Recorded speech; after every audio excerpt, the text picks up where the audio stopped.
வணக்கம், வாழ்க வளமுடன். குரு வாழ்க, குருவே துணை. அஸ்வின் அஸ்ட்ரோ பக்தி சேனல் நேயர்களுக்கு மீண்டும் எனது வணக்கத்தையும் வாழ்த்தையும் தெரிவித்துக் கொள்கிறேன். இப்போ நம்ம ஒரு மனை தேர்ந்தெடுத்து வாங்கிட்டோம். அந்த மனையில வீடு கட்டணும் அப்படின்னா, வீடு கட்டுறதுக்கு முன்னாடி நம்ம என்ன செய்வாங்க அப்படின்னா, வாஸ்து பூஜை பண்ணுவாங்க. வாஸ்து பூஜை பண்ணி முடிச்சதுக்கு அப்புறமாக போர் போடுவாங்க. சில சமயம் சில இடங்கள்ல நான் பார்த்திருக்கேன், முதல்ல போர் போட்டுறாங்க, அதுக்கப்புறம் தான் வாஸ்து பூஜை பண்றாங்க. சோ இது ரெண்டுல எது சிறப்பு இல்லாட்டி எது பிழை அப்படின்னு சொல்றத இங்க நான் வரல. பொதுவா வாஸ்து பூஜை பண்ணதுக்கு அப்புறம் தான் அந்த இடத்துல வேலையே ஆரம்பிக்கணும்.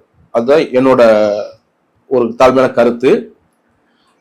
ஆனாலும் இந்த வாஸ்து பூஜை ஆரம்பிக்கிறதுக்கு முன்னாடியே நம்ம ஆளுங்க என்ன பண்ணிடுவாங்க அப்படின்னா, அந்த இடத்துல மணல் கொட்டி வச்சிருவாங்க, சில சமயம் செங்கலும் இறக்கி வச்சிருவாங்க.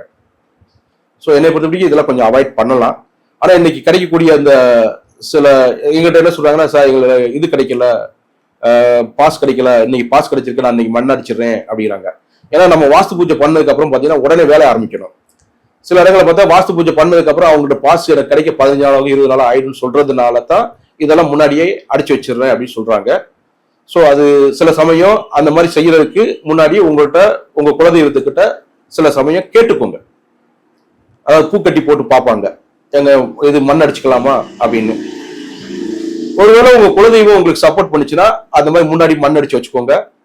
அப்படி இருக்கும்போது உங்க இடத்துக்கு பக்கத்துல காலி இருந்துச்சு, அந்த காலி இடத்துல அந்த இடத்துக்காரர்கிட்ட கேட்டுட்டு மண் அடிச்சு வச்சுக்கோங்க.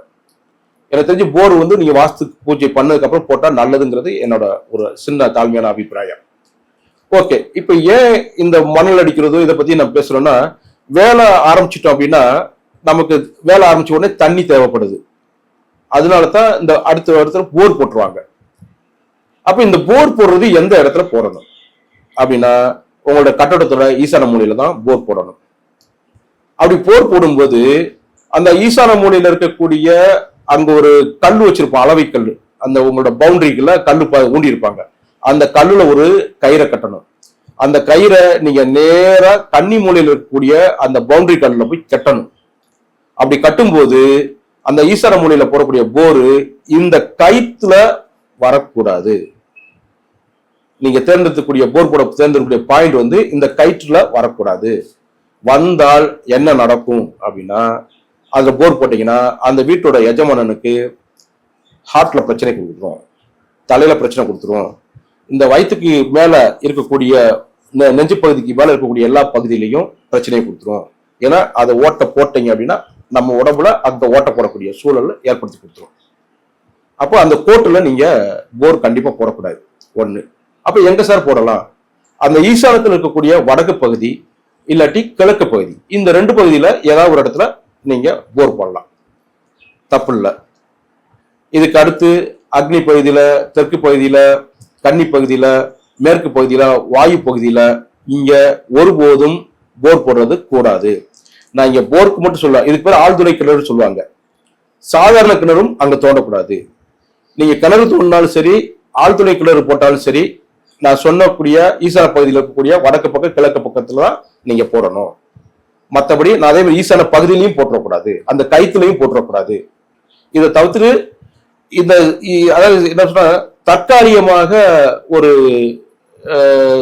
கிணறு போடுவாங்க. அதாவது நம்ம கட்டடம் கட்டும்போது தண்ணியை ஊத்தி அந்த தண்ணியை எடுத்து வேலை பார்க்கறதுக்காக தற்காலிகமா ஒரு இது செய்வாங்க, சம்புன்னு சொல்லுவாங்க.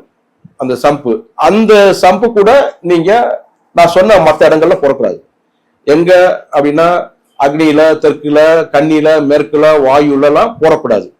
நான் சொன்ன அந்த ஈசானத்துல வடக்கு பக்கம் கிழக்கு பக்கத்துலதான் தற்காலிக கிணறு கூட தோண்டணும். நீங்க இதெல்லாம் செஞ்சிட்டீங்க அப்படின்னா உங்க வாழ்க்கையில நீங்க நிம்மதியா இருப்பீங்க. இல்லாத பட்சத்துல மாத்தி போட்டுட்டீங்கன்னா பலவித பிரச்சனைகளும் உங்களை சேரும். சோ இந்த கிணறு போடுறதுல, போர் போடுறதுல கவனம் கவனம் கவனம். வாழ்க வளமுடன்.